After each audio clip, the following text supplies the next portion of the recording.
నమస్తే అన్న. నమస్తే అన్న. ఏం పేరే? నా పేరు రాముడన్న. ఎట్లా ఇప్పుడు వనపర్తేనా మీది? కంబాలాపూర్ మాది, వనపర్తి జిల్లా. వనపర్తి జిల్లా. ఎట్లా అనిపిస్తుంది ఈ ఏరియాలో చదువుకొని పోయిన బిడ్డ ఇలా సీఎంగా ఇటుకి మళ్ళీ వస్తూ ఉంది కదా, ఎట్లా అనిపిస్తుంది? మంచిగా అనిపిస్తుంది. ఎట్లుంది ఆయన పరిపాలన? ఎట్లుంది? మంచిగా ఉంది. బాలే అంటారుగా? బాగాలేదని అనుకున్న వాళ్ళకు బాగాలేదు, బాగుంది అనుకున్న వాళ్ళకి బాగానే ఉంది. ఇచ్చిన హామీలు నెరవేర్చలేడు, రైతులకు ఆయన వచ్చినప్పటి నుండి కష్టాలు వచ్చినాయని చెప్తా ఉన్నారు. ఎవరంటారు కష్టాలు వచ్చినాయి?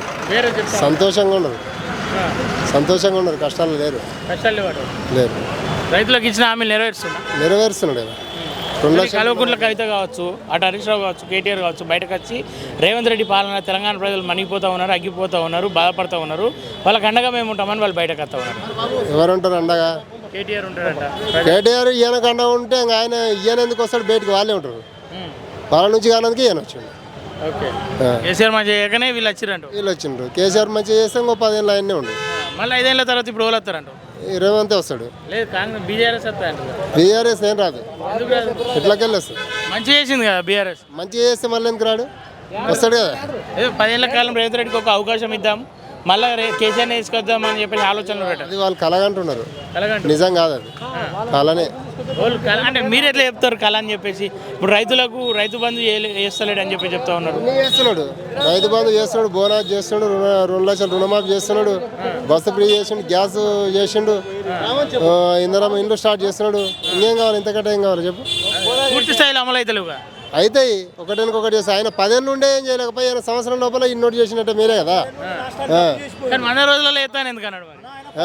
100 రోజులలో ఎత్తాను ఎందుకన్నాడు? అవుతుంది. 100 రోజులలో చేస్తాను ఇప్పటిదాకా ఎందుకు వెళ్ళాడు? చేస్తున్నాడు కదా. ఆపరైతే ఆపలే కదా, ఏదో ఒకటి అయితే చేసుకుంటూ పోతుండే కదా. చేసింది లేదు కదా. ఈయన చెప్పుకుంటానన్నా చేస్తున్నాడు కానీ ఆయన చెప్పింది ఆయన చేసింది అయితే లేదు కదా. కానీ కాంగ్రెస్ పార్టీ పరిస్థితి అయిపోయింది. 100 రోజులలో ప్రజలంతా వెరుగు తిరుగుతున్నారు.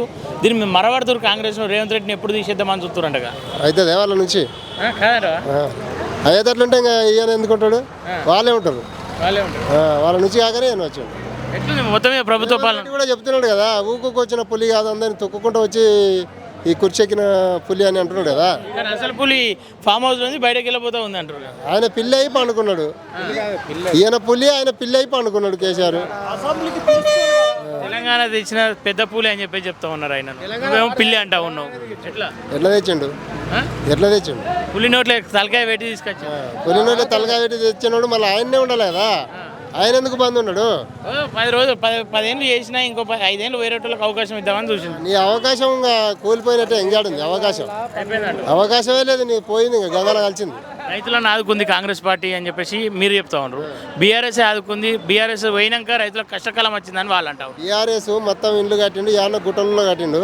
దాంట్లో పందులు లేవు, కుక్కలు లేవు. మనుషులు కూడా కట్టింది అంటే ఏడ కట్టిండు? అడవిలో కడితే ఎవడన్నా ఉంటాడా? మొత్తం రేవంత్ రెడ్డి గురించి చెప్పాలంటే ఏం చెప్తాం మరి? రేవంత్ రెడ్డి చెప్పాలంటే ఇందిరమ్మ ఇల్లు ఇస్తున్నాడు, కట్టుకోమని చెప్తున్నాడు. ఫస్ట్ ఆయన మళ్ళీ కూడా ఆయన అవుతాడని మేము అంటున్నాం. ఖచ్చితంగా అవుతాడు.